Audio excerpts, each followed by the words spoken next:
Welcome back to another edition of the Talking National League podcast. Episode 40 it is, and it's game week 40 that we are going to be previewing. I'm pleased to be joined by Paul Franklin making a return once again, the Wealdstone supporter. Paul, firstly, thanks for joining me. No problem. Good to be on again. Thanks for having me, Luke. No, it's great to speak to you. I think it's a cause for celebration from my part, as well as we have reached 1,000 subscribers. Just for those that are watching and tuning in already with us, thank you for subscribing. You know, like I've always said, I think most people say this. It's true, Dan. I know it's a bit of a cliche, but I couldn't have done it without you. Getting to 1,000 now, a lot of perks because of that. So I do really appreciate that and getting us over the line. Of course, that recent video has also helped out as well. I know someone's been in the chat about that. So, of course, if once you finish watching this podcast, you can go and check that over there if you want to straight afterwards. Of course, England Seaway in action on Tuesday. Yes, I know England are playing tonight. I'm guessing that the majority of everyone in the stream, by the time kickoff happens, it'll be half empty because of that. But I'm sure there'll be a few Wrexham fans that'll be sticking around. My daddy's out there supporting England tonight, so I'm sure he'll be having a good time. I know a few Southend fans I've seen that have gone out. I think Wealdstone have a section of their supporters that go out as well. So that's going to be an interesting one later on. Of course, on the National League, England Sea were in action on Tuesday night. So that was obviously played at the J. Davidson Stadium. It was a 1-0 win for England. Come on, England. I think it was an interesting one. Of course, a Barnet player did score. What was your take on that? For myself, I didn't watch the game.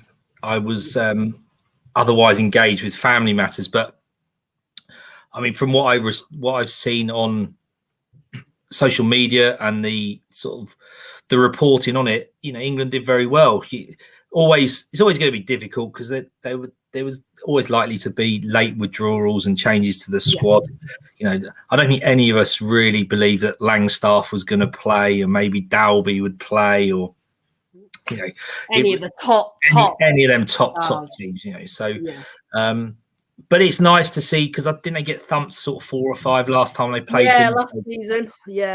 So to come away with a 1-0 win, no matter how scrappy or tight it may have been, it's good for the National League, right? It's good that they've showcased their talents on the television. It's the way that Paul Fairclough has set out his formula, or him and his team, in terms of who he selects, being a younger squad, one from across the league. So each club, where it can be, is represented. So I think, it's a very positive thing. And it's probably not great for National League teams, but personally, I think it would be good if they maybe played 1 or 2 more in a season around the country. Yeah. So I know they used to, didn't they? They used to do it a little bit more regularly. I know they played, they once played Italy, was it? I think, and it was like Italy under 23s. I know McQueen were talking about that on Talk Sport the other day. But yeah, it would be nice to see it a little bit more on a more regular basis. This, with it just being an annual once a year thing. Maybe other people disagree. They don't want the players to get injured, but maybe in the off season, I don't know why. And I don't know, potentially other countries could start entering teams into a competition, a mini like World Cup version, a B team version of the World Cup. Don't know how to describe that, but I think that'd work really well. And it's just a shame that it is just a yearly event, and especially with it being the business end of the season, you're going to have players that are going to pull out, where if they do it in the off season, a proper competitive competition, I think it'd work a little bit better. And I think you'd have the likes of Langstaffs, maybe Mullins, who would get involved with this competition. Yeah, it's difficult. I know they're full-time professionals, but these teams don't carry huge squads. And when we preview the games, I think the team that have missed out or come worse off of it is Gateshead. They've lost one of their better players in Kenton Richardson, who went off after half an hour. And reading Twitter this afternoon, it doesn't look like he's back for the foreseeable future, and that could really dent their sort of survival hopes. So whereas everyone else seems to have come out of it unscathed, got some good minutes out of it, a great experience when you look at some of the feedback off the players, being able to be in that environment. So I don't think it will do any of those players any harm. Personally, I'd like to see it maybe more than once a season, like you said, but there's going to be reasons why it doesn't happen. Yeah, this certainly is. We'll have a look at the live chat. There's a few other things, of course. There's been a lot of signings in the National League. The deadline day is tonight in the National League. There's been some interesting ones, some unique ones, some that you would have thought would never be possible in this division. And we'll be talking about all those once we've read all the comments out. Let us know what the best signing in your opinion is. Of course, there's going to be an obvious one, but maybe try use a couple of different ones as well. First one we've come in, Chris, who's a Notts County supporter. Luke, just finished watching your title review.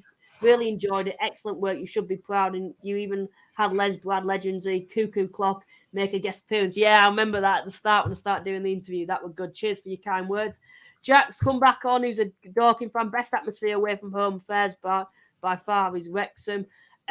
Someone's put highlight, well done in 1K. Big game on Saturday for the Iron Army at County with a solid away end of 1,750. Believe we can at least get a point. Yeah, that is solid support, I have to say, when I did see that. Taking that many fans away from home. Ian's come and said, evening, Luke, halfway through your Not So Wrexham review and loving it. Superbly put together. And someone's put, that was a great title review. And then we've also had Ali, who's a Woking sport. Evening, Luke and Paul. I see we've signed some reinforcements, including reports we've signed fullback Lapata from Southend. I'm not saying we're going going up, but we're going up. Lapata, I didn't know that. I didn't actually. Has he actually gone to Woking? I've been a bit inactive throughout today at looking at all the signings, but has he actually gone to Woking? Because that is. I'm just having a look now. That is a marquee. I have to say that would be a marquee signing for them. I think I'll have to do some sort of video on Woking as well, and sides like Barnet to overperforming, because I think they deserve a lot of credit this season too. There's nothing on social media in regards to Lapata, but I know that there's a strong rumor in relation to that particular move. They have signed a couple of lads.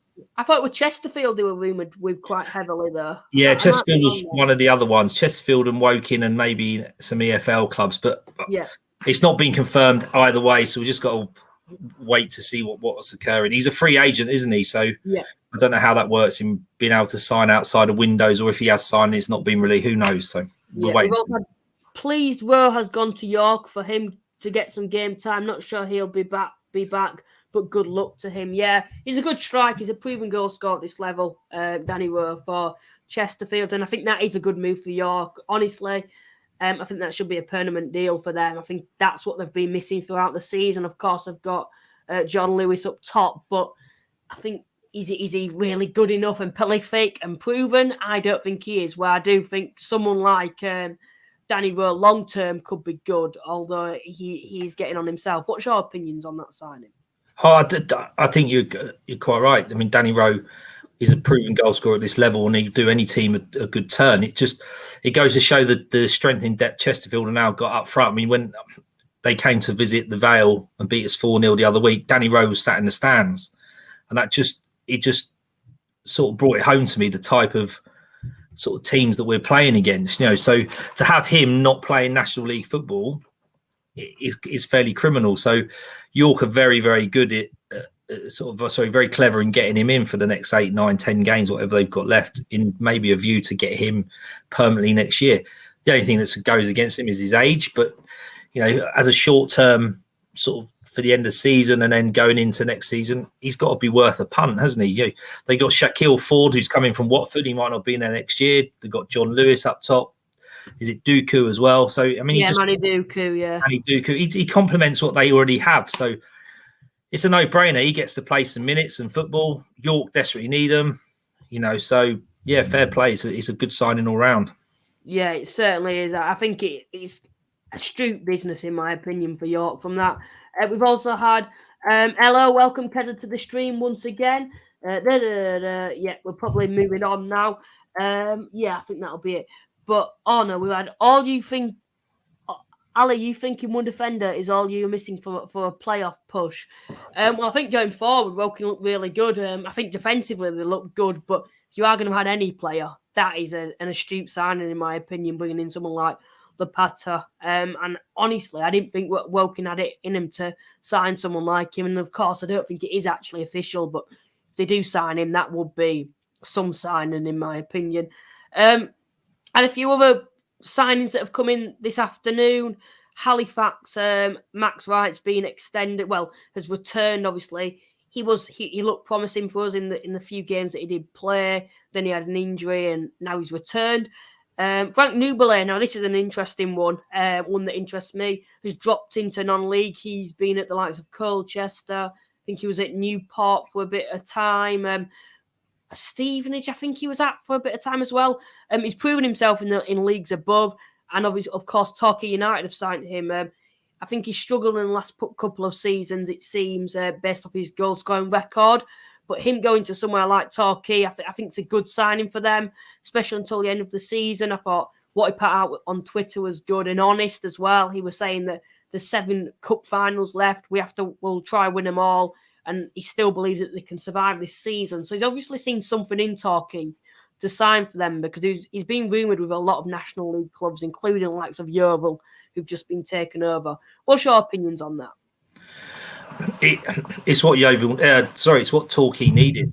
You know, they need a bit of fresh blood. They probably need a bit of impetus, a sort of bit of enthusiasm. He's a bit like the Danny Rose signing for York, isn't he? Yeah. You know, it's a bit of experience, proven at that type of level.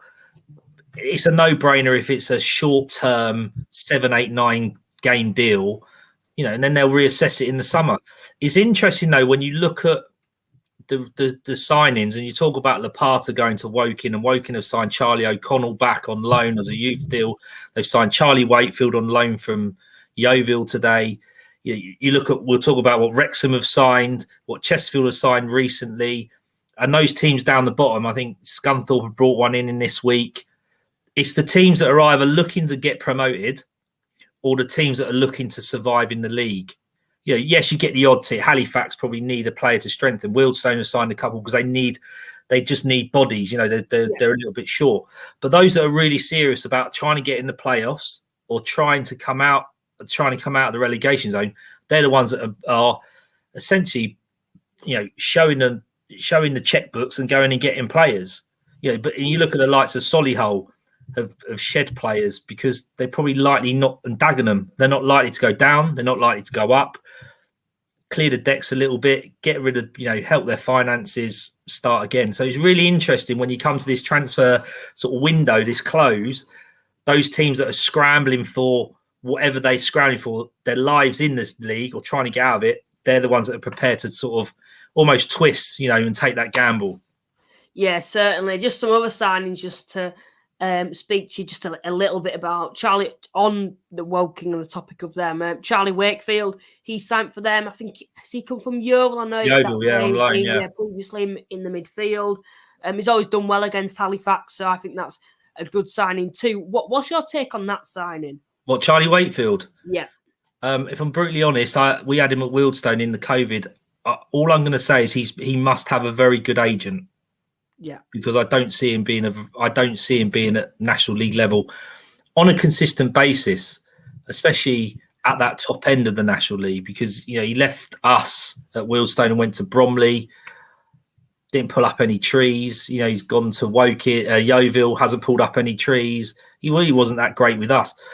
Listen, fair play to the kid. If he can go get these contracts and deals at these top ends, these National League teams, etc., then you know he's doing something right. He's just not for me. Yeovil fans may say differently. Bromley fans may say differently. I'm not convinced, if I'm honest. And clearly Yeovil, although they're near the bottom or sort of they're scrambling a little bit, you know, their new owners, Saki and Ugler, have turned in and said, do we need them? So, you know, Yeovil have brought in a defender today, Frecklington, who's Miguel Frecklington, who's come in from Sheffield United, who we had at Wealdstone at the beginning of the season. Fantastic prospect. He came out of non-league to go into the academy at Sheffield. Brilliant footballer, athletic, good with the ball. You know, it was a real kick in the whatsits, if you like, when he left Wealdstone, just before we were due to play Halifax, you know, and we got turned 5-0 that evening. So, you know, Yeovil with their run-in, you know, Cooper sets out a really defensive-minded type of team, hard to beat. He'll certainly add to that back 4, back 3, whatever Yeovil play. So, certainly. I think we've had a few more comments that have come in. We've got a few more signings to talk about. I think a lot of them are coming in as we speak, as you'd expect on deadline day. A lot of clubs, including Scunthorpe, I don't think have done much business recently. Someone's put, "Hi Luke, Scunthorpe fan here. Think we could stay up if we play with the fight like we had on Saturday against Wealdstone." Yeah, certainly. I think, you have those performances against the likes of Wealdstone at home, Dagenham at home, Altrincham at home as well. Some really strong performances against some really good teams as well. It's just doing that on a consistent basis away from home. And that seems to be the problem, despite that win at Halifax.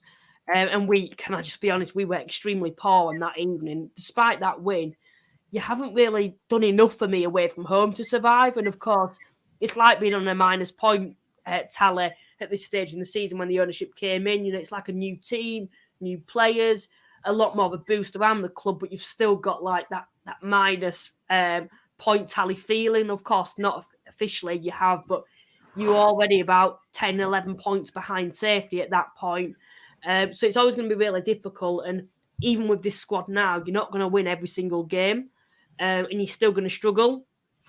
But I think if you have this consistent end to the season, you've got to be optimistic as a Scunthorpe fan. I think you have to stay positive with the last couple of games. But I honestly think, I think anything's possible at this moment in time. I honestly think this Scunthorpe side's a better side than the Gateshead side. I think it's probably a better side than the Dorking side. Well, I don't know. That's a difficult one. But I think it's probably a better side on par with a side like York City, in my opinion. Probably slightly better. But when you're behind the league as you are at the moment, you're going to struggle. And that seems to be the issues with them at the moment. Can you see Scunthorpe surviving, or do you think it's too much of an ask now? Do you know what? It's a real difficult one, isn't it? I can, purely because, I think they're capable of picking up points. I think you're right. Away from home, starts this week. Notts County away is not going to be an easy fixture for them. But they've invested in some really good sort of National League level quality. If anything, it's probably a month. It was if they end up going down, you'd say it's probably a month too late. If they end up staying up, then you've got to pat them on the back and say that was one hell of a shift to get out from where they were at. I genuinely, I don't know. I think they probably will, but who knows really, Luke? They're a real difficult one, sort of gauge. I think, because I think you look at Maidstone, you say, oh well, they're down. You look at Torquay, you probably say quality wise they're not good enough to survive this season throughout the season. Maybe with Frank Newbelet, but I don't think it's particularly been just the forward front where their issues have been. It's been defensively, and I don't think they've brought anyone in on the defensive side of things that's going to be good enough to help, drive you to safety this season. And it just seems toxic there. Where at Scunthorpe, you had that toxic start, you had that lack of quality, but you've brought in these reinforcements now. There's a bit of a boost around the club, but is it too much of an ask now because of that horrific start to the season? That's going to be the question, I think. But I think, places like Notts County on Saturday, I think it's a bit of a free hit, maybe you would say there. But then again, you look at Notts County recently, I wouldn't say have dropped off, but they've had a few scares. Barnet away, which I think usually is a good point there, but it wasn't because they need to keep winning. Dagenham had a bit of a scare. Well, obviously we're defeated. Had a scare against Eastleigh, had a scare against Dorking. I think if Scunthorpe turn up on the day, on the front foot from the start, they could get something there. But I just think Notts County, with them needing to bounce back so much, it's so crucial that they do. I think they'll probably win that comfortably, in my opinion, just because they need to win so much. But it's interesting when we talk about Notts County. Just moving on to them now. You look at the amount of business Wrexham will do, and we'll talk a bit about that later on in the podcast. But you look at the business they've done. 3 astute signings, in my opinion. And of course, I don't expect Notts County to be at the same level as those signings because of the financial difference between the two clubs and the money that they've spent. But Notts haven't really brought in anyone in the last couple of weeks. Some say, do they really need it? Probably not. But did Wrexham? No. But they've still brought those players in. And of course, Notts are now, let's talk about this, probably about 6 points behind Wrexham, because Wrexham are likely to win, which means the gap will be to 6 points if they win their game in hand. And then Wrexham are adding to that strength that they've already got, at 6 points in front, where Notts aren't. And it's quite interesting on that you see a side like Wrexham spending all this money, bringing in the players when they're in the driving seat. You can see a Notts County team that are just there, happy with the players that they've got, which I do think is good enough to compete at the top of the table. But I don't know. I think it's certainly a difficult one to call. But I think the players that they did bring in a couple of weeks ago were astute signings, in my opinion, in Bostock, Jody Jones. But with it being the last chance to bring anyone in of quality, it's quite surprising they haven't yet. And for all we know, as I speak now, there could be a signing in the building. But what's your take on that? I think you're right. It's the difference between Notts County and Wrexham. One is budget. I think it's obvious to say, but Wrexham, I said it last time I think we were here, and Wrexham do whatever they can to win the game of football. They'll do whatever it takes. And clearly, they're able to sit there this week and say, well, we've got a really decent goalkeeper in Lainton who's injured. We've got a really decent keeper in Howard, who I know who made a mistake at Maidenhead, but all goalkeepers make mistakes here and there. Yeah. But to turn around and go, actually, we need to give him a bit of cover and be able to gain experience like someone like Ben Foster, just goes to show what their mindset is. Because it's very easy as someone like Wrexham just to go and just throw money at stuff just for the hell of it because they've got it. But whether that's Phil Parkinson, whoever their director of football is, and the board, whoever it is that decides on these signings, then they're going out and getting players that improve what they already have. They're not just getting them for the sake of it. People may say that when Billy Waters has come in, but to be able to rotate Dalby, Waters, and Mullins, Palmer, and Palmer, to be able to rotate them over the next 9 games, because Wrexham have got more games than most others to compete in. To be able to rotate them round is only going to help them try and win points, because they're not relying on the same tired, heavy, battle-worn legs that maybe other teams are. So you can't blame them for doing. Whether they're looking at this as a League 2 project, going into League 2, can we keep those 4 lads as an example up top? I don't think they really care at the moment, because they'll reassess it in the summer and go, right, we're now in League 2. What do we need to get to League 1? All they're looking at is we need to get out of this league. We've got the financial clout. Fair play to them. People have been moaning about it being an underdog story. It is what it is. Let them get on with it. But they're not just... It's about the concept of what they mean when it's an underdog story. Of course, it doesn't mean that they're an underdog in this league. Of course, they're a giant in this league. But I think what they mean is the town as a whole is an underdog in society. It's quite an industrial, traditional, middle-class town. And I think that's what they're meaning. And, of course, people are going to interpret that in different ways. But I do think a lot of people, and including myself, probably you even, Paul, are a little jealous of what's happening at Wrexham. We'd love it if a millionaire owner came in like him at Wealdstone. I'd love it if that happened at Halifax, but we have to get on with it. Wrexham probably deserve this. They've been in this division for 15 seasons now. They are a sleeping giant, I think it's fair to say. And when you've got that money, they're going to spend it. What do you expect? Yeah. That's all. Do you know what? Embrace the challenge that other teams have to play against them. What people got to understand is every club goes to Wrexham and they'll play that 10, 15, 20% better than they may do against a Halifax or Wealdstone. You may get a few more supporters go there. So, Wrexham are up against it every week that they play. They're going to feel like they're playing in a cup final because everyone's going to up their game against them. Yeah. Okay. So they've got to be ready for that. It's a tough. It sounds really strange, but it could be a tough place to be for Parkinson and his squad, for that expectation. A lot of pressure. And we're talking about Division 5 of the football pyramid here. This is still technically non-league. And to have that pressure is incredible. So fair play to them. You know, I like having them in the league. At the same point, I wouldn't be disappointed if they're not in the league. You know, it gives someone else a chance. So, you look at Wrexham and how they are as a unit. Now you look at Notts County. Notts County are very much more in that traditional mould. They've come out of all these sort of hard times and they've really established a good team at this level, a good footballing team. And I think they'll be all right. They're probably the best team in the league in terms of football. They're not the best team because of the points. And any other season, they would have romped away with it. So they're just unlucky this year that they've got a Wrexham and that Wrexham project present in this league at this time. Yeah. 50 people in the stream at the moment. Please remember to like and subscribe if you are new here. Please remember to subscribe and like as usual. Thank you once again for 1,000 subscribers on YouTube too. But yeah, I do want to focus in on the signings that Wrexham have made. We've talked a bit about the fact that everyone wants to beat them, which you would expect. I think it's similar with Notts County. I remember when the takeover happened at Wrexham and we saw Mullin had gone. I was thinking, I'd love it to be Halifax, the first team to beat them in that season when they had the takeover.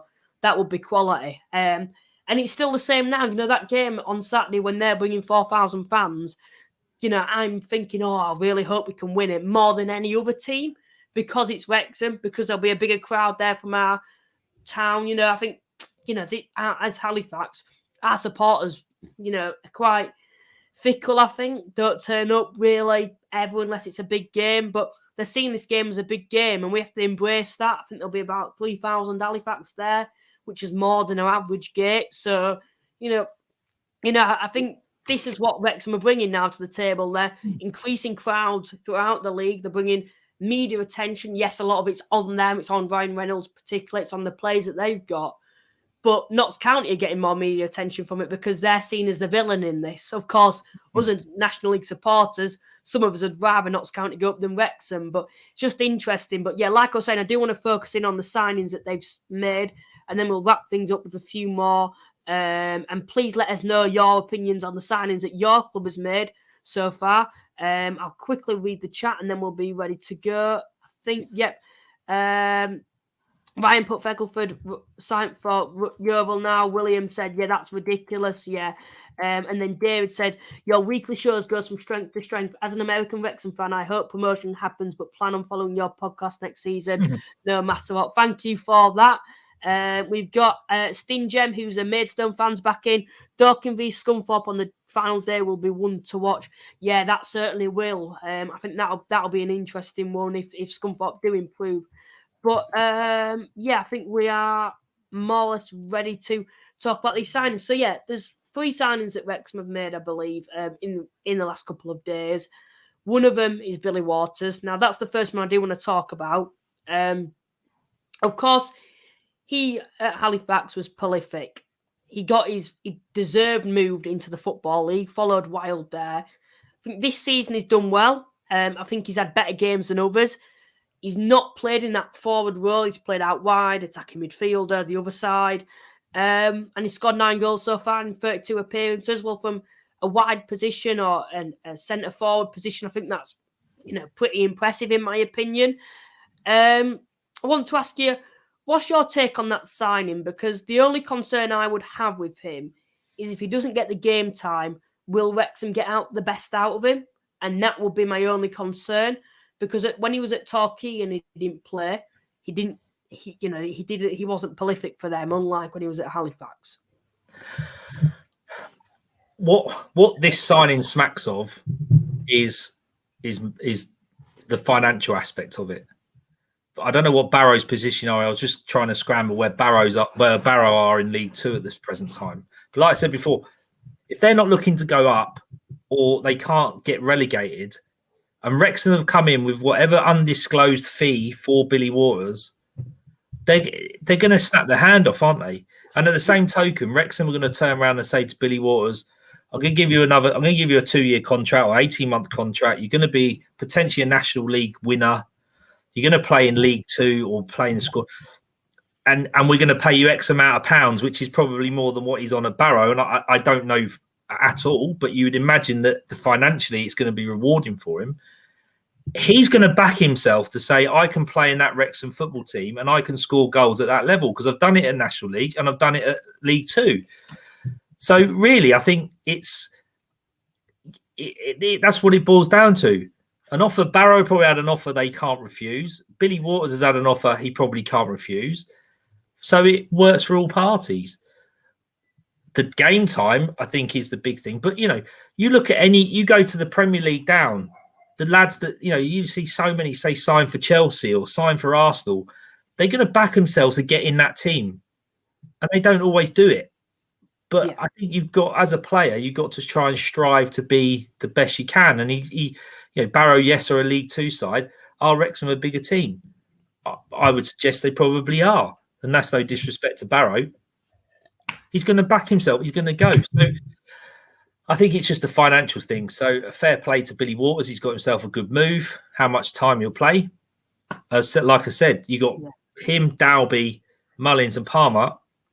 Parkinson's now got 2 sets of forwards that he can now rotate. I think he's sort of just trying to make a statement in this division that what they'd already had. They're 6 points clear if they win the game in hand now. I remember a lot of Notts fans at the time when Billy, at the end of the season and the season came to a close, Billy Waters would be the perfect signing for us going forward. I hope we can bring someone like him in. And then, of course, this season, halfway through the season, he's doing well at Barrow.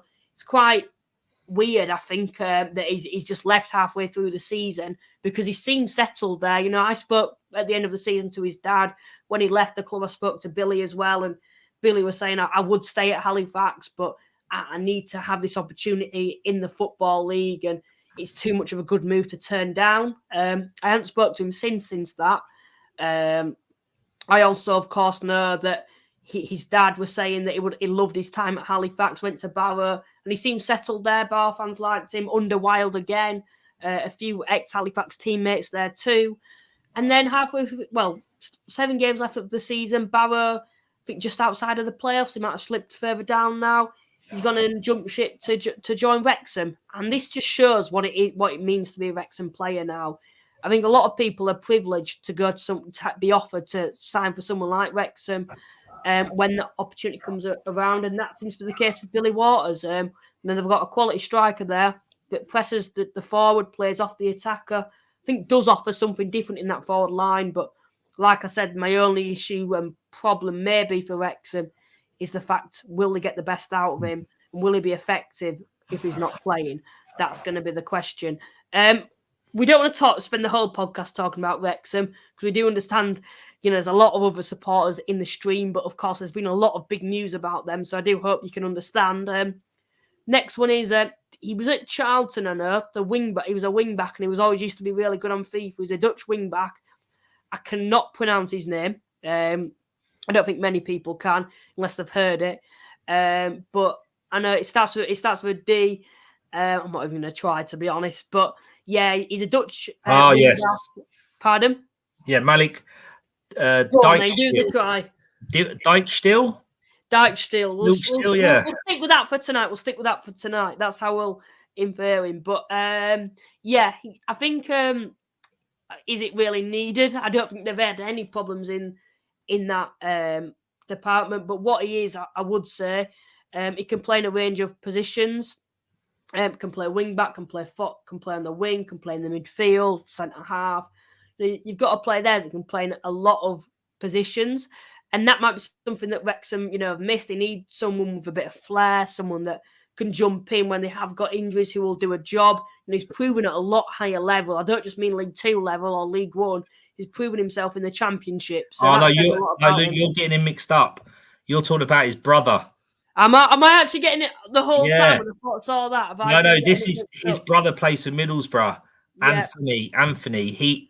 Malik has come in to join the reserves, it appears here. He's a 21-year-old attacking midfielder, but he's been at Middlesbrough in the 23s, and Wrexham has signed him. And Parkinson has said he's a young player who will join up with our reserve squad, so we can take a closer look at him over the remaining games this season. So I'm not sure he'll play too much first-team football, but maybe he's one for the sort of squad for the future. Bloody hell, I've been all day when I saw that signing, I've been getting it mixed up. But yeah, it just shows what I know. But Yeah, we'll move on to the final one then. And that is, of course, Ben Foster.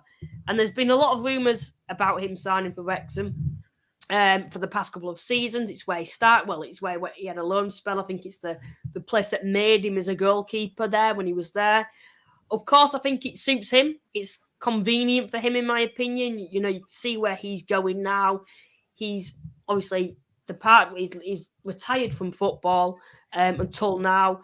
You know, I think Newcastle gave him an offer. A lot of Premiership clubs gave him an offer, but it's proven that he wanted something different. And you know, he's got his own podcast himself.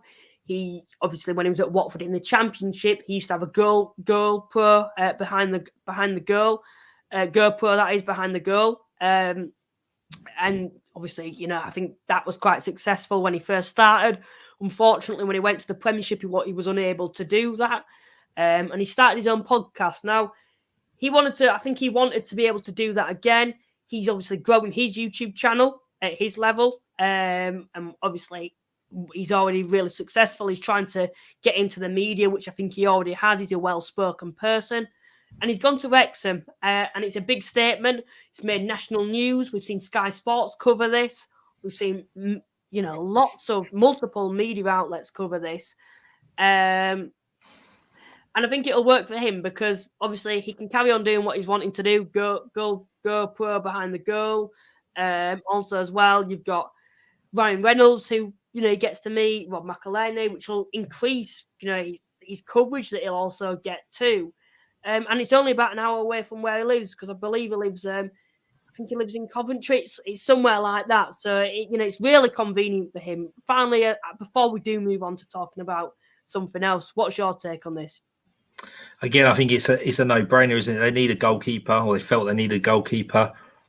I think he's very clever. There's no pressure on him. I'm not sure will he play?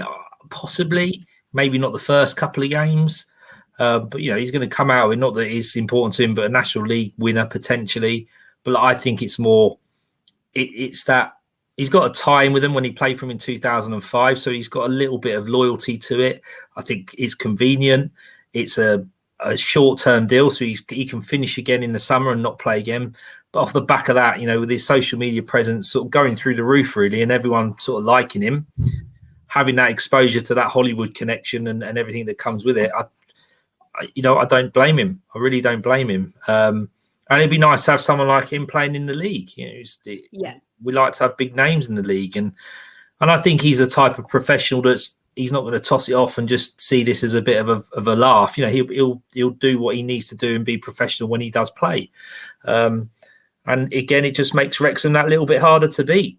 So fair play to him. Yeah, you can't fault them for this. And yeah, I think you've summed it up really well there. But we'll move on from talking about Wrexham. We'll move on to the predictions. Mr. Luke has joined the chat. Hello, lads. There isn't any pressure on getting these predictions right. Mr. Walsh, we'll move on to them in a second. There's a few more signings out there. I know there was a youngster who went from Wrexham to Gateshead, a youngster there. Jay Rose gone to Aldershot from, I think it was Scunthorpe, a young lad. Yeah, that's one that's come out there too. I'm sure there'll be a few more as we do the predictions. These are the scores at the moment. 41-39. I had quite a good week, but so did Ryan, to be fair, last week. But I have been able to overtake the guests now. Paul, you'll be wanting to get that back, won't you? I will, yeah. I think we drew last time, didn't we? The week that we actually did. So, yeah, again, with the back end of this, you know, with less than 10 games to go, it's so hard to predict. We've got our own little title race, haven't we? Oh, we have, yeah. So hard to predict. I'll give it a good go. I don't like to be beat, Luke, so I'll give it a good go. Likewise here, but we did have this final one, and this is from a Barnet fan, Sant Fernandez from Peterborough today. Yeah, that was another one. I know you mentioned that one too. Obviously, we want to get onto the predictions, but I think it's another one. You know, when someone brings up a signing like this, I think we do have to talk about it. What would your opinions be on this?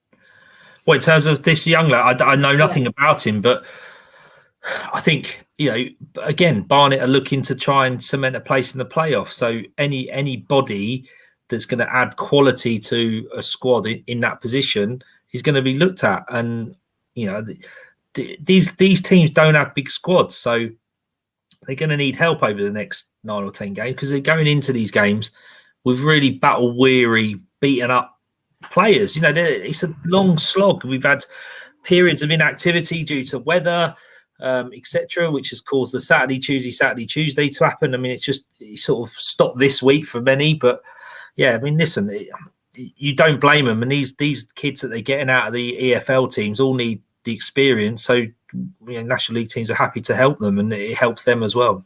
Yeah, right. We'll move on to the predictions then. I'll get them up here. This is the update of the table. Nothing much has changed since we last did this, apart from, of course, Wrexham can now extend their lead to 6 points if they win the game in hand. Woking still going strong. Chesterfield just there and thereabouts. Barnet, Eastleigh and Bournemouth make up the playoffs at the moment. Wealdstone, 2 defeats in a row now for them. 2 heavy defeats as well. 8 goals against them, against Scunthorpe and Chesterfield. Solihull Moors there. They could be a bit of a dark horse, but is it too much to ask maybe from them now? I don't know. 7 points behind the playoffs at the moment. And then you've got Southend, who, of course, are in 10th, and they are slipping. I think they are 6 defeats in a row now for Southend United. They need to get back to winning ways at Altrincham this Saturday. You've got Bromley, Dagenham and Altrincham, who are just mid-table. I don't think they've got enough, in my opinion, to break into the playoffs. Maybe you'd have a shout for Bromley and Dagenham, but I just don't think there's enough there. And then you've got Maidenhead, Oldham and Halifax. Probably, you know, safe and nothing too much to play for. And then I'd probably say anywhere further down than that, Aldershot, York, Yeovil, Dorking could all get relegated this season. But I'd definitely say the likes of Yeovil and Dorking are in increased danger at the moment. And then the bottom 4 stays how it is at the moment with Gateshead, Scunthorpe, Torquay and Maidstone. In my opinion, that bottom 4, those 2 are down. And then I think Gateshead, and it might be a bit naive of me to say, and because they are, of course, 21st as well, but I think, and maybe a bit narrow-minded as well, but I just think they'll probably go down. But Scunthorpe look like the side that could, you know, come out of this relegation battle and survive this season, because Dorking themselves losing to York was not good, in my opinion, at all. A really, really poor result for them. Next, then, we'll get on to predicting the games. What game would you like to go to first? Oh, let's start at the top, shall we? And go off, make our ways down, yeah. Aldershot versus Gateshead. Just looking at the table then. I think there's, of course, load. There we go.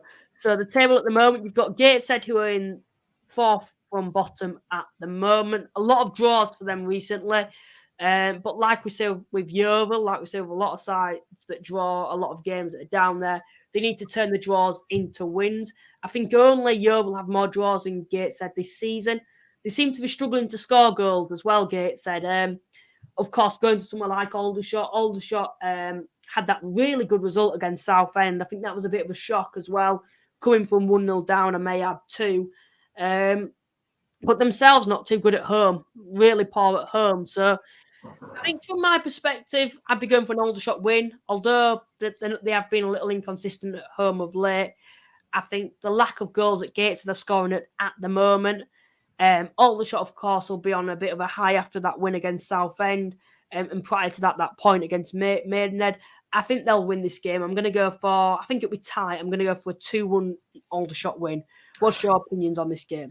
I've gone 2-0 to Aldershot. I mean, you look at it, they're at home. I think they're maybe probably 1 win away from safety.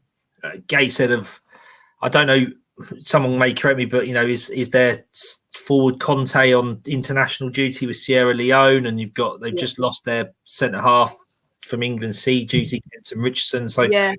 I think the only thing that helps Gateshead at the moment is the fact that they've got games in hand. And I know you've got to win those games in hand, and it's very easy to say, oh, you've got 3 games in hand. Yes, you've got to win those or pick up points in those. But to think, they're only 3 points behind Dorking with 2 games in hand, 4 points behind Yeovil with 2 games in hand, a point above Scunthorpe with 3 games in hand. I think that's what's going to hamstring Scunthorpe when we get to them. So, but I can't see Gateshead getting anything out of this. So I've gone Aldershot 2, Gateshead 0. Yeah, I think I've more or less agreed with you on that, apart from obviously giving Gateshead that consolation goal. But just looking at Gateshead's last few games, they've got Aldershot away. I think if I was a Gateshead fan, I'd be saying we need to get something from this game, especially considering Aldershot's home form at the moment. Dagenham at home, you'd probably say you need to get something from that. Then you've got the FA Trophy game. And then I think I look at the next few games, I think they're all winnable games as well, against Yeovil, Scunthorpe and Alty away. But the end to the season seems really difficult for me. You've got Bromley, the likes of Woking, Bournemouth all to play away. So, yeah, I think it's quite a mixed end to the season for them. A lot of winnable games, but of course some difficult ones too. But I look at the final 4 games and they are really difficult and crucial games. And I think that might be what lets them down come the end of the season, in my opinion. We'll move on to the next game then. Where would you like to go to next? Altrincham Southend.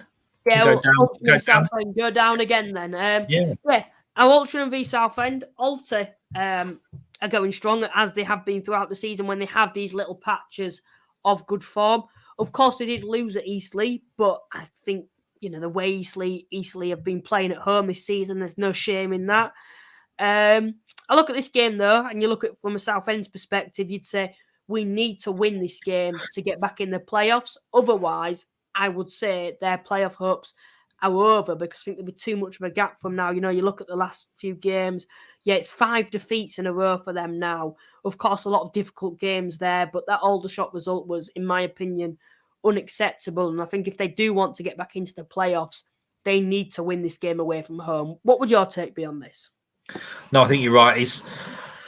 Altrincham have got, maybe I don't think they're looking at this. I'm not sure they're going to get into the playoffs, are they? But, they've got a squad who are fighting for a place in the FA Trophy semi-final / final squads. I think Southend have probably, everything's caught up with them. They've won 3 in the last 9 and haven't won in the last 5. So I've gone with Altrincham being at home as well. I've gone with them to win 2-1. They seem to have, they got a little bit of form from the FA Trophy in the league after a bit of a blip, including that loss that we saw at Wealdstone where they were particularly poor. But they always seem to have bounced back. They've had real peaks and troughs, and they're back into maybe a little bit of a peak with the FA Trophy coming. So I can see Altrincham winning 2-1. Southend seems to be a lot better away from home, though, recently. There's 5 defeats, 4 of those games were, 3 of those games were, of course, at home. They're only losing games by a goal or 2 at the most. In my opinion, I think because of how much they need to win this game, because of how big it is, and with Altrincham, I don't know, they're still going strong, but they haven't got too much to particularly play for. I'm going to go for a Southend win. I think I'm probably going to go for a 2-1 Southend win, in my opinion. We'll move on to the next game then now, if I can get it up here. A few people that have also subscribed tonight, that's great to see as well. Thank you. If you haven't subscribed already, please remember to do so. Where do you want to go to next? Oh, what should we do? Oldham Solihull. Let's do that. We haven't talked about either of those teams.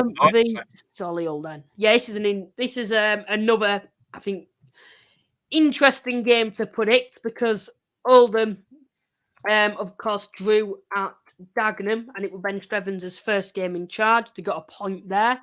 They've been a bit of the giant killers at the moment, Oldham. That's league respect, I do say.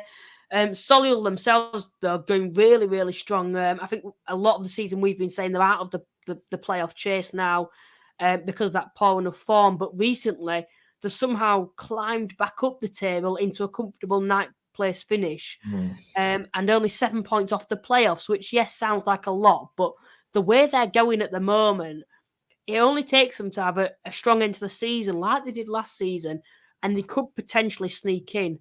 But I would say from this game, they have to win. What would your take be on this?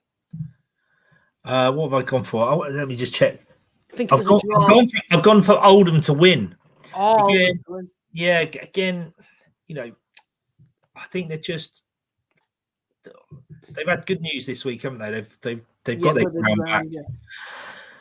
They're the family that own it. Frank, I can't remember his surname. Rothwell, yeah. Rothwell, they bought, so there's a bit of feel-good factor. It appears David Unsworth has finally got himself to get. They've got a massive squad. They've got a huge resource. They shouldn't be where they are. For a number of weeks, months, maybe we thought they were going to really struggle down there. They've pulled themselves up. Solihull have won the last 4 games and probably only lost 1 in the last 8, and they've really had, they're back on that resurgent, that sort of team that are going to try and make the playoffs. But Solihull have played. They beat Bournemouth. They played Scunthorpe, Torquay, and Maidstone in those 4 games. So Oldham are going to be a different kettle of fish. It's a great win against Boreham Wood, no doubt about that. They're in the playoffs. But I've just got a gut feel Oldham. They're doing well. They're on the up, and they'll just sneak it 2-1. 2-1. I think I've gone for a draw. I think Solihull, a lot of momentum for them at the moment, but Oldham seem to be really good at home. I'm going to go for a 1-1 draw, in my opinion. Next game that we will have a look at. What game would you want to look at next then? Chesterfield Halifax, is that? Yeah, your team. Yeah, looking forward to this one. Certainly am. Chesterfield's always an away day that I look forward to with Halifax. We've had some good times there the last couple of seasons behind that goal. Unfortunately, this season we're not taking enough to be behind that goal, but we won't talk about that. We're down the side, and I'm not happy about that. But Chesterfield, no matter what, it's always a good away day. We've had some really good results there recently. And themselves, they are known to drop points against sides you wouldn't expect them to. And I think Halifax is a prime example of that. Halifax have got players coming back from injury now. Summerfield, Warburton, away from home, nothing to really lose. A lot of pressure on Chesterfield to catch Woking. Of course, they're coming off the back of a good win against Woking away from home. Honestly, and it might be a bit of biased here, but I'd be going for a draw. I think it'd be a 1-1 draw, in my opinion. I think we'll play really well away from home. We seem to do well at these big grounds, have a reasonably good performance. So I think we'll get a draw here. We beat them in the reverse fixture, so I'd be going for a 1-1 draw. What's your take on this? I've gone 3-1 Chesterfield. So apologies, Luke. No worries. Having seen Chesterfield up at close quarters a couple of weeks ago against the Stones, where they beat us fairly comfortably 4-0, we were sort of masters of our own downfall for the goals, but they were very clinical, very professional. They've stuck with Paul Cook, like I said in my previous one. They could have easily got a shot of him. Many fans were sort of suggesting their performances weren't showing the results they deserved. That's sort of come back to the fore. They've won. They haven't lost in the last 5. And beating Woking on Saturday is away from home is a very, very good result. They are a strong, powerful, well organised National League team, and if Paul Cook stays there and they don't get promoted this year, they've got to again be one of the favourites next year. So I just, having seen Halifax as well not so many weeks ago, I just think Chesterfield just got too much, and I think they're going to be a real force in these next 8, 9, 10 games. Yeah, all the Chesterfield fans are getting in the chat now. We've had a few that have come in here. Joe's come in and said, easy win for Chesterfield. I'll block you if you say that again. I'm only joking. Ian said, Chesterfield on the rebound now. And then we've had Chesterfield look great going forward with Colclough, Dallas and getting Dobb. We're back now. They look good against Woking last week. Yeah, probably a bit biased, to be honest, from me, especially with Dallas. And he, of course, scored too. That forward line, there's a lot of forwards, but like we say with Wrexham, can they fit them all in with the likes of Dallas, McCallum, Colclough going forward, Dobra as well? That's a really, really, really strong forward line. Then again, defensively, they still seem to leak a fair few goals, and that'd be the icing on the cake if they can get this Lapata deal over the line by the end of this deadline day. But of course, you've got the likes of Woking who are competing with them. Yeah. 2 that we've been made aware of. So we'll move on to the next game then now. Actually, I do want to ask you, of course, Woking are still 3rd on goal difference, that is. Do you think Chesterfield will finish 3rd come the end of the season?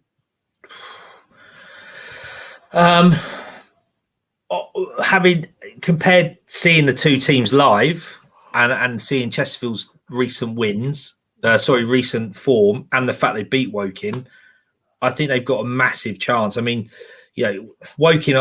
We can talk about Woking Maidstone at the same time. You'd like to think that's a given. Woking are going to beat Maidstone by whatever score. I just can see Chesterfield. But then, if either of them get Lapata, Woking have signed a couple of lads today. Charlie O'Connell back on a loan, plus Charlie Wakefield, so they've boosted their squad. Chesterfield did their business that bit earlier in the sort of transfer window. It's real nip and tuck up there, isn't it? And I think that's why even Chesterfield going to Halifax, that's got to be a massive incentive for them, knowing that Woking are playing Maidstone, who look like they're dead and buried. Chesterfield have got to feel like Woking are going to pick up 3 points, so they've got to go for trying to beat Halifax. So Woking are very, very. Darren Sayle's a brilliant football manager. He proved it at Yeovil. He's proving it at Woking. He clearly gets lads that like playing for him, and he trusts. He must be a very good man manager, because he's getting a very good return out of a set of players and a squad that many National League fans will look at and wouldn't necessarily say, I would have him or I would have him. Does that make sense? Yeah. They've got good footballers, but they haven't got those exceptional sort of standout National League footballers. They haven't got a Langstaff, have they? They're probably better as a whole than they are individually.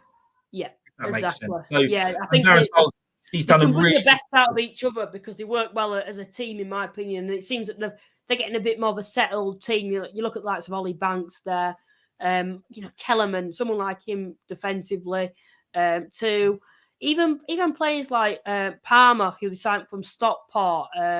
Who else is it who's next to him? You've got Palmer, and then Maguire's come back, isn't he? Lawrence Maguire.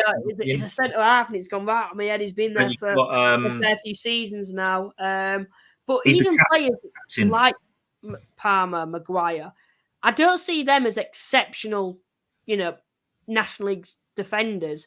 I think they're good defenders. I think they're established at this level, but I don't see them as your Haydens. I don't see them as the same level as your Kyle Camerons. I don't see them as the same level as Lapata. But they work well as a team. They're well set up. But the icing on the cake, like I've mentioned, would be to bring in Lapata, and I think they definitely get third place then. Next game, and where would you like to go? So, briefly, I think Woking, Maidstone, not really much to say about that. Maidstone are cooked. They've sold their best player. Like we say every week, it's 3 points just to the opposition against them, and we're just saying the same thing, because there's nothing new there. They're losing every single week, and they're getting thrashed a lot of the time. Still haven't won in God knows how long now. Down and out. Yeah, it's just a repetitive cycle with them. Fair play to the Maidstones fans that actually tune into this podcast, or even any podcast about the National League at the moment, because there's just nothing to talk about. It's just really dull, and I think the supporters are very frustrated with how they've treated this season. They thought that they were going to hopefully establish themselves back in this division. They haven't done that. They've got promoted, and they haven't brought in the quality, and that's been the issue. This game, I'm going to go for a Woking 2-0 win, in my opinion, away from home. They're going strong, Woking. They know they need to win now because of that result against Chesterfield. And I think they'll do that. I think they'll get a 2-0 win. How do you see this game going? Yeah, I've gone 3-0 to Woking. Maidstone are putting all their eggs in one basket and hopefully going for an FA Trophy appearance, a Wembley appearance, because their National League status is obviously very much in doubt for next season, so they'll want to at least get a Wembley appearance or maybe a win. So fair play to them if they're concentrating on that. But I think they're out now. They lost to Barnet, didn't they? Of course they did. Sorry, I'm mad. Yeah, you're right. Sorry. Talk about with them. Yeah, they haven't even got that to look forward to. So no, sorry, Maidstone fans, I do apologise. They've not got a lot to play for at all, have they? So, Woking 3, Maidstone 0. And we'll move on for my faux pas about the FA Trophy. Apologies. Right, next game we'll have a look at then. Where do you want to go to? Not Scunthorpe. We've spoken heavily about both teams, but... Yep. I think just my take on this, it's another bit of a banana skin, in my opinion, for Notts. Scunthorpe are on some half-decent form at the moment. Of course, that's at home.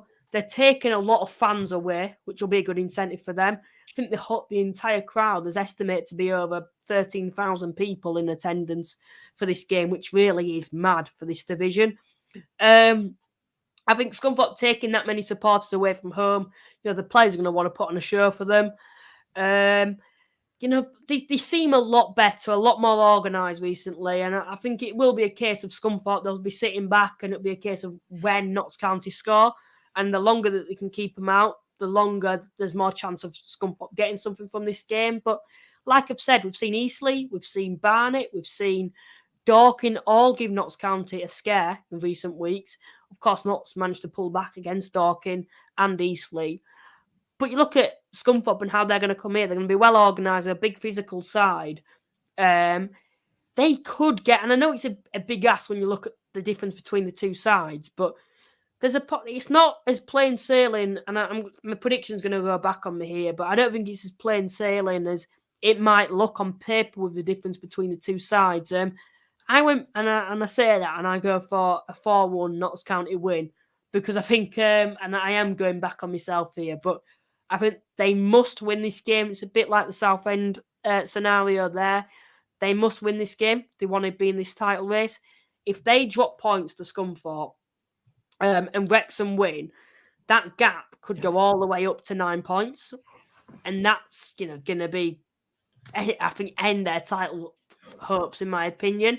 Luke Williams even said in his post-match comments, and I will ask you a bit briefly about that, he said that we'll definitely be putting on a good performance next game. I can reassure you of that. Well, this is when we actually see if they actually do, and I think they will do. So I'm going to go for a 4-1 Notts County win. But they do seem to concede a fair few goals recently at home. Well, firstly, before I do ask you for your take, and you can sort of link it in if you would like, but Luke Williams, he came out and spoke about this on that mini documentary that I did. He came out after the game, and he said the title race was over. A lot of people have accused him of playing mind games. Of course, Notts and Wrexham still got to play each other at the race course. What was your opinions on what he said after the game? He's been very he's probably been very clever here in terms of managing the expectations of his fan base, maybe more than anything. Because if he can turn around with 7, 8, 9 games to go and say the title's done, it starts to put that seed into the minds of those Notts County fans that, yeah, maybe he's right. Maybe Wrexham are running away. Maybe Wrexham are too strong. I can't believe for 1 minute they're not talking within their training ground about the possibility of them being able to win the title, at least put pressure on Wrexham. But again, a little bit like when you look at the Woking versus Maidstone and the Chesterfield versus Halifax. Chesterfield have to go to Halifax, knowing Woking have got probably quite an easy tie on paper. The same has got to be said for Notts County. They've got to go down to Meadow Lane and think we've got to beat Scunthorpe, because Wrexham are at home against York, and no disrespect to York, but again, that should be a winnable game for Wrexham on paper. York haven't really pulled up any trees at all in the National League this season. So I think it is mind games. I think he is managing the expectations of his fan base, just to sort of say, maybe not this time, guys. And put that bit more pressure back on Wrexham, a bit more pressure on Parkinson, a bit more pressure on teams that are going there to sort of try and win games for them. So I've put a Notts County 4-1 win for this weekend against Scunthorpe. Yeah, Scunthorpe are buoyed because they beat the Wealdstone lads last week fairly convincingly. Apart from the first 10 minutes, they absolutely outplayed the Stones. So I can't see that being the same down at Notts County. Not by a long shot. Langstaff is a different kettle of fish to the forward line Wealdstone have, as an example. So I've gone Notts County 4, Scunthorpe 1. A little bit like you, I think they've got to put on a show. They've got to try and keep the pressure on. They look in the fact Wrexham are at home, and they are playing a team that are in the bottom 4, with all due respect to Scunthorpe. So, yeah, 4-1 to County. Yeah, I don't think as a Scunthorpe fan you can read too much into this game, because Notts, they're going to turn up on the day because they need to. And there's so much pressure on themselves. I think if Scunthorpe, like I've mentioned, keep them out for as long as possible, they might be able to get something from the game. But I think if Scunthorpe lost 6-0, I wouldn't say that you can read too much into that. I just think there's a lot of quality. There's a lot of difference in the quality in the two sides, in my opinion. We'll have a look at. Let's have a look at this game. It's another game. I think it's a bit. I wouldn't say dull because I don't think any game can be dull, and I think it's a bit disrespectful to these two supporters. But Yeovil have had the takeover now. They're making steps moving forward. But I do have to say, when they came to Halifax, they was an extremely poor side. They were so fortunate to get anything out of that game. Well, I say that. We were fortunate to get anything out of that game. They had a bit of luck, poor officiating, but I don't think either side deserved anything from that game. They were both just that poor. I think Yeovil are a different side at home, though. And I think Bromley like to draw a lot of games. Both sides like to draw an awful lot of games. I think they probably have over 30 draws between themselves this season. I'd be going for another draw. I think it screams that, in my opinion. I'd be going for a 1-1 draw. Yeah, you wouldn't be surprised to know that I've put Yeovil 1, Bromley 1. Both teams are very, very difficult to score against. Very difficult. The way that Andy Woodman plays at Bromley, very industrial, very workmanlike, and again, that's no disrespect for them because there's different ways of winning football matches. Mark Cooper has gone into Yeovil, in a time where they were probably at a real sort of struggling on and off the field. He steadied the ship. He sets out not to lose and hopefully try and win, and I think that reflects in the amount of draws they've got because they just lacked a massive amount of quality up top. He's got Owen Bevan at the back, Grant Smith in goal, two very good footballers. Along with some of the others, and they just can't score goals. And you listen to his press conferences after the matches, and he, apart from tearing his centre forwards a new one, he's very diplomatic in saying that they're not quite good enough. That's the opinion I get when I listen to him.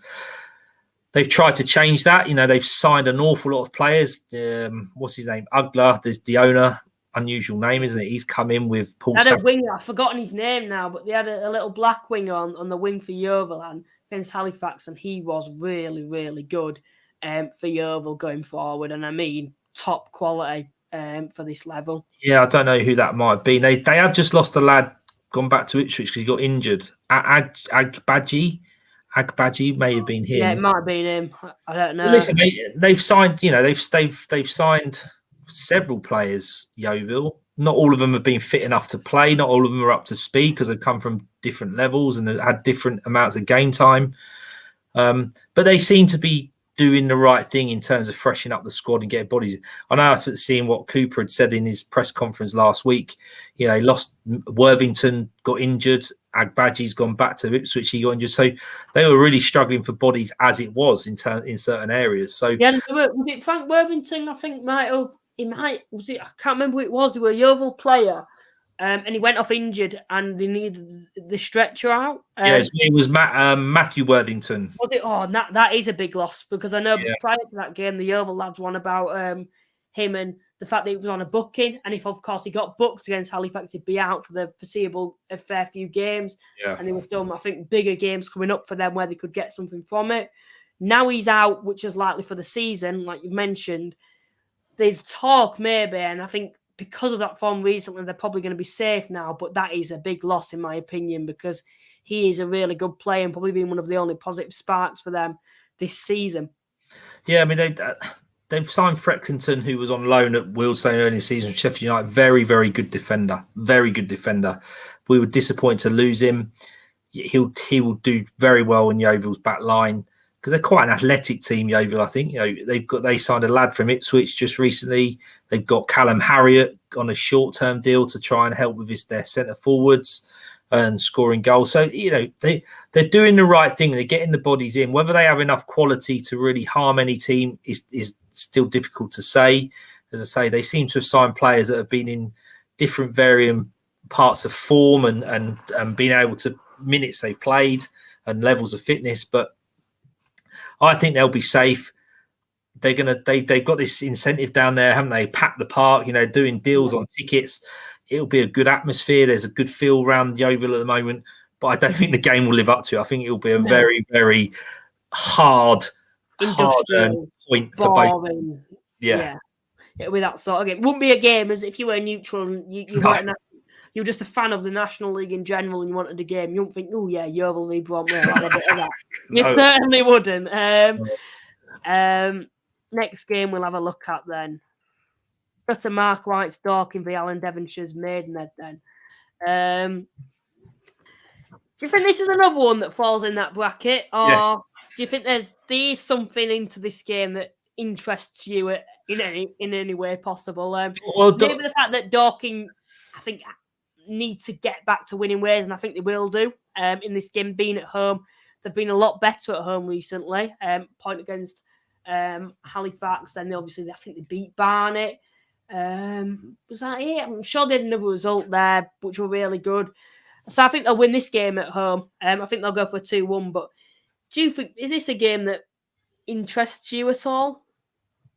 Not massively. I mean, Dorking have been a fun addition to the National League, with Mark White and the behind the scenes look and his honest and open and fresh approach to press conferences and how his team have played.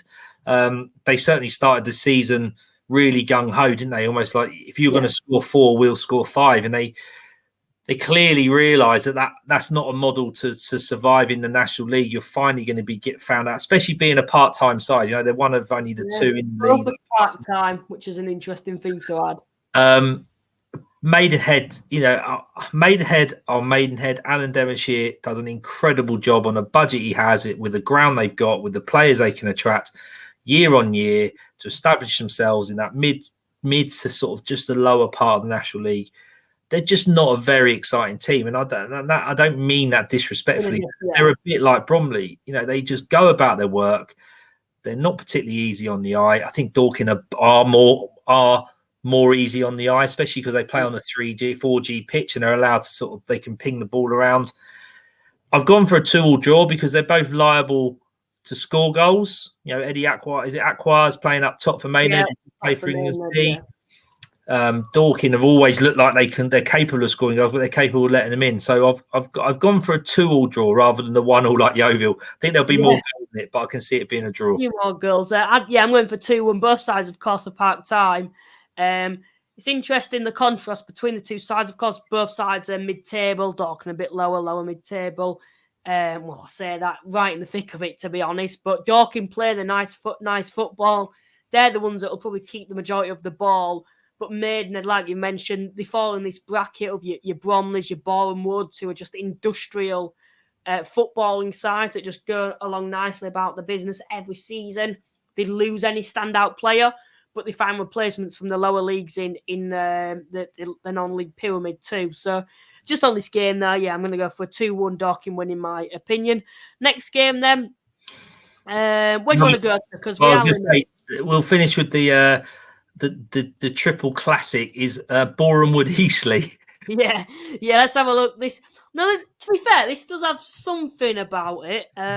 It does because of the playoff position. I think that's what saves it. Yeah. Apart from that, 6th and 7th, but then again, would it still be a game that I'd tune into? No, probably not. But I can't remember what I said. I think I went. Couldn't have gone for another draw, could I? What was your opinions on this game? I've gone with Boreham Wood to win 1-0. Both teams, again, very miserly, very, very tough to beat. Both teams, really, if you think about it, we talk about the Wrexhams and the Chesterfields and the Wokins and, to a point, the Wealdstones and the Barnet, how well Barnet have done this season. They're probably the most improved side. Boreham Wood and Eastleigh have just gone about their business. I'd hate to think where Eastleigh would be in the league if their away form had been better than it was. I mean, it was absolutely atrocious. I think they lost 12 on the spin or something ridiculous like that. Yeah. You imagine if they picked up more points, where they would actually be in the league now. So, and again, if you, like I said before, in relation to the squad, and you look at and you write it down, and you think, there's no one in the Eastleigh squad that really stands out in the National League when you talk about all the players that we talk about on blogs and on Twitter feeds, etc. But they just go about their work. And Boreham Wood are the same. Just go about their work. Lose players, find more. Lose players, find more. Superb models for sustainability in the National League. And if you think about what they've done, both teams, year on year, they've slightly improved to that point where they're now challenging in the playoffs. And they're two of the smaller teams. If you think about their fan bases and the revenues they probably, can generate, fair play to both teams. Not a classic on the pitch, I don't think. The ball will probably have a headache, but I'm going Bournemouth 1, Eastleigh 0. Yeah, I think I went for a draw for this game. I think Eastleigh, of course, their away from home's not being too great, but I think they have improved recently, I think, away from home. Bournemouth themselves, they do just go about the business quietly, but I think at home, they're not. I think they're away from. They've got more points away from home than they have at home. I think it'll be a draw this game. Like you mentioned, the ball will probably have a headache. It'll just be in the air, down, in the air, in the air. It'll just be like that throughout the match, to be honest. But then again, I think it's a crucial match for both sides, and I don't think either side will be wanting to lose it because they'll be wanting to keep their playoff status. And I think they're comfortable at the moment. You look at sides below them. We have talked about Solihull, we have talked about the South End, but is there really anyone in the next 2 game weeks that's going to give them any pressure? Wealdstone seems to be falling off a little bit. I don't know. It's a difficult one to call. That rounds up the those fixtures. To put it bluntly, we've got Wrexham v York, Wealdstone v Barnet. Now that's an interesting one. I'm sure you'll be able to talk for a long time on that one. And then Torquay versus Dagenham. Let's go Torquay Dagenham. Torquay got a point at Gateshead, and fair play to them for that, because that is a long way, and fair play to those supporters that made that journey up.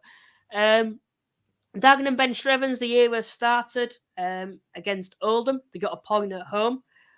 I don't know, I wasn't there, but I think if you look at that result from a distance on paper, not seeing any of the highlights because I haven't had time, I think that's a fairly decent result. Maybe at home, obviously you want to win your home games, but Dagenham don't really have anything to play for. They haven't really been able to get any real momentum this season. Even when they've got a win, they'll get a win against a good side like Notts County, like they've proven, but then they'll go and lose to a Maidenhead. And that just says that side. And Torquay, it's a similar story. You can see Torquay going into this game and winning because it's Dagenham all over. In my opinion, I'm going to go for a draw. I think being at home, Torquay, I think they'll get something out of this game. Frank Newbold, it's going to be interesting to see how he does. I think there'll be a lot of goals. Torquay conceded a lot of goals, but they've got something going forward now. Got something going forward with Frank Newbold. Dagenham themselves like to score a lot of goals. Of course, they've lost a lot of that forward class that they did have, but they've still got the likes of Inief and Young going forward. Yeah, I'm going to go for a 2-2 draw, in my opinion, for this game. What's your take on it? It's an intriguing one for a couple of different aspects. Torquay are fighting for their lives. They want to get back. They want to stay in the National League. They've not had a good season in relation to what you think about what they have as a resource and who they've got as a manager. Yeah, I mean, they've had to really rebuild after almost getting into the Football League a couple of seasons ago. To think that they're going to probably end up in the National League South is something that I think Torquay fans shudder at the thought. But it's an intriguing one because Dagenham, very typical, like I said before, they've got nothing to play for. They're not going down. They're not going up. So they shell a few players, get a few players off of their books. Intriguingly, though, these lads that are left are playing for their contracts next season or the season, for a 2-year contract, an 18-month contract, whatever, with a new manager. So he's going to have his own ideas. He's going to have one of his own players in. These lads have got to try and prove to Strevens that they're worthy of a position in the squad next season. So they're going to go there. That's what they've got to play for. They haven't got to play for a National League status or an EFL promotion. They're playing for their contracts, I would imagine. Yeah. Torquay similar. Players there, they look doomed. Are there lads in that squad that are good enough to stay in the National League and go and play elsewhere? They've got to prove that over the next 5 or 6 games.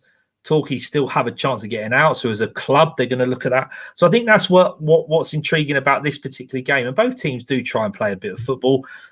I don't think they're the youngest teams in the league either. So they're not the most dynamic and quick. So that again, and Torquay's pitch isn't great. So I don't know what the weather's been like down in the. It's not being good around you guys. No, they always feel like down in the southwest, but their pitch is a bit of a pudding. So but I think that'll be a really tough game. I've gone Dagenham to win 2-1. I just think Torquay, they've got Frank Newblade coming today. One player's not going to make a team. Like you said, they've still got Jarvis, who's been their player of the year so far. If you look at Torquay fans, so their centre forward's been their player of the year. They've signed another centre forward to help him. They've still got to create chances. They've still got to stop goals going in. So I don't think they've got enough, Torquay. I think they'll go down, and I think they'll lose on Saturday 2-1. I can't see Torquay going down without a fight. I've known them long enough in this division. I don't think their supporters will allow that. I still think they're going to go down, but I can't see them going down and just lying down lightly, to be honest. No, I'm not suggesting. I'm not suggesting what Wealdstone will do and just sort of almost fold and sell all their best players. They've not sold. They'll do a Maidstone, if you get what I mean, and how they've acted. They've lost, like you mentioned. The Torquay, I can't see them selling all the best players at the moment. Where Maidstone, they've proven that it's like they're happy with going down. Yeah. It's like they came to terms with it a long time ago. And there's a lot of issues at Torquay at the moment. A few about the pitch, a bit about the ownership, but these with a lot of clubs in this division. But I think that'll be a draw. I just think Torquay, they need to start getting points if they are to survive, and I can't see them going down without a fight.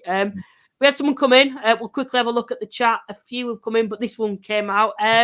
It's Blurb who said, and I thought you were a Chesterfield fan, so I do apologise. Will you be looking forward to Rochdale away next season? We're going down, sadly. Yeah, of course, pal. It's a derby for us Halifax fans here. We were talking about that a couple of weeks ago. That'll certainly be a really good one. Tell all your mates to get in the stream as well. Good to see that you've got your place in the stream in advance. So welcome to the podcast. You'll love it when you start watching it every week next season when Rochdale are struggling. To be honest, that's how I can only see it going. No disrespect, we all go through those issues in our time. Another good club to be talking about next season too. Hopefully, as long as they do go down. From a selfish point of view, from a Halifax fan. Next 2-1, we've got Wrexham, York, and Wealdstone, Barnet. Which one do you want to go to? Because I think both games are significant. I think Wealdstone, Barnet, both sides need to get something from that game. Wrexham, York, I think it's another case. York near the bottom of the table. They need to ensure that they're safe next season. I think they will be. I think they've proven that against Dorking, winning at home there ensures them safety, that they're good enough to survive. But Wrexham, will be wanting to extend their lead at the top of the table. Which game do you want to go to first?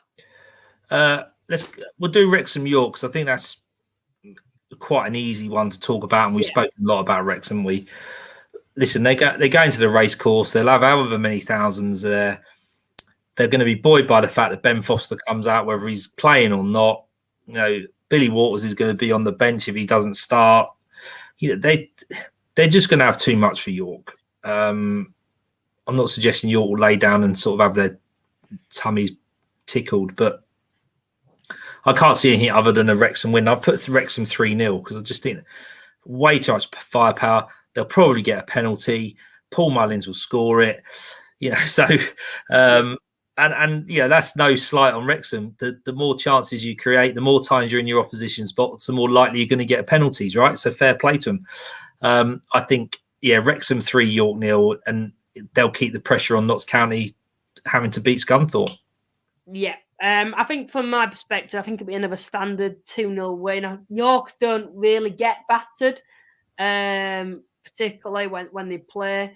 And I think Wrexham will just pull through, in my opinion, in this game. I think it'll just be a 2-0 win. I think York are taking a fair few, nearly 1,000, I think, are going to Wrexham. So fair play to those supporters. But I think it'll be a standard 2-0 win, in my opinion. Blurb, if you're still here, let us know which away game you're looking forward to the most next season. I think it's looking like, and I may disagree, but let's say in hindsight, Wrexham and Notts County go up.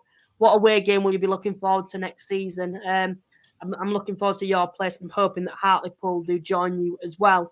Paul, you'll probably disagree with that. You'll be wanting someone like Crawley. Yeah. We've got the final one then now. Wealdstone versus Barnet. This is a derby, I've been told. Both local. There's a bit of history behind it. I could describe it, but you've probably got more information on it than me. Before we get into predicting the fixture, just tell us a bit about why this is such a derby, not just on distance. It's goes back a long way. In the early 90s, Wealdstone sold the ground to Tesco. They were based in the London Borough of Harrow, sold the ground to Tesco, had an amount of money, and they started to work on the project of building a stadium at the Prince Edward playing fields.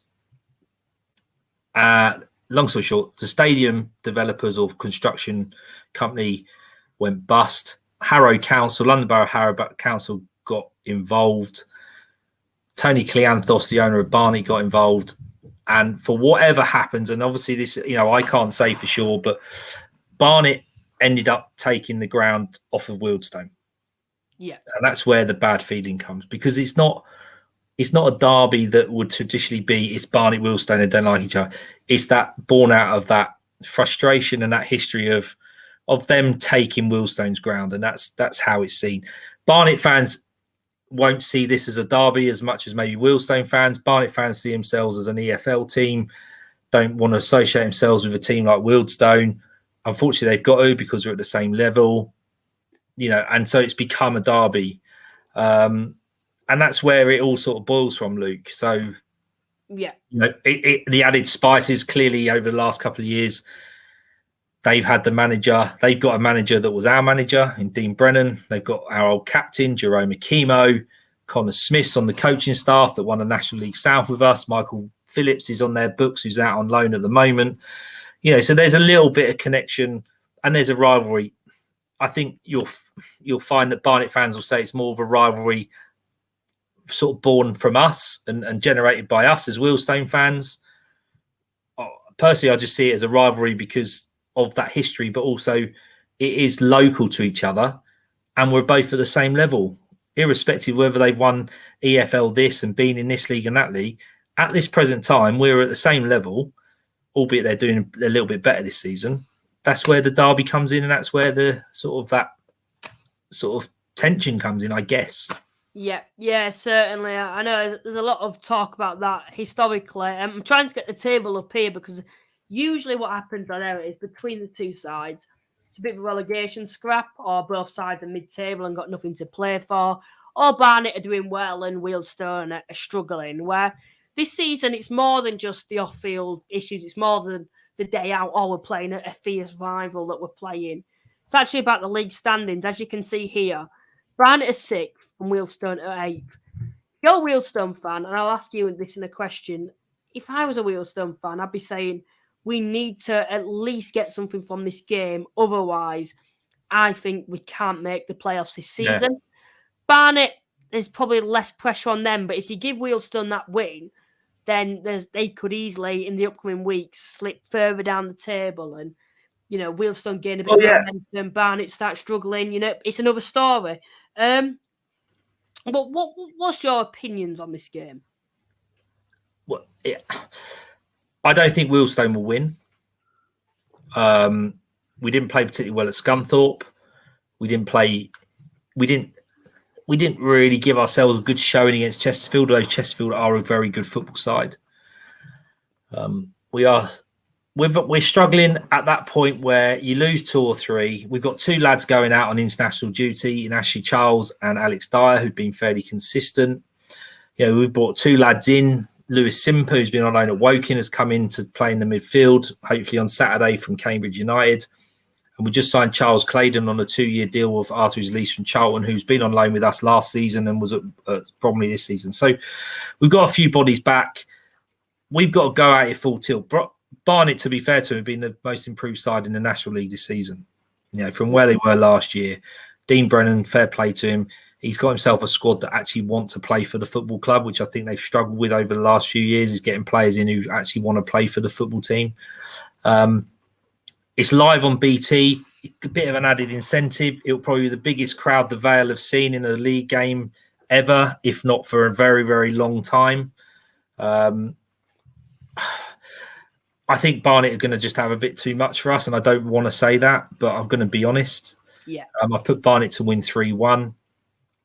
all I'm going to hope for as a Wealdstone fan and put my Wealdstone hat on is that they put a shift in and they do as good a job as they can, and whatever will be. Yeah, there's so many similarities, the coaching staff, like you've mentioned, between the two sides. I think Wealdstone, being that home side, being at home, I don't think Barnet will want to lose it.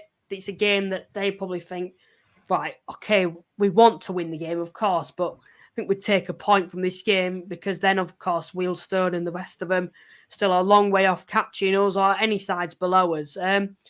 So I'd probably say a draw, and I'd go for a 1-1 draw, in my opinion. I think I've said that constantly throughout the night, draws, but I think there's a lot of them this game week. We've had a few Barnet fans that have come in. My prediction is 2-1 to Barnet.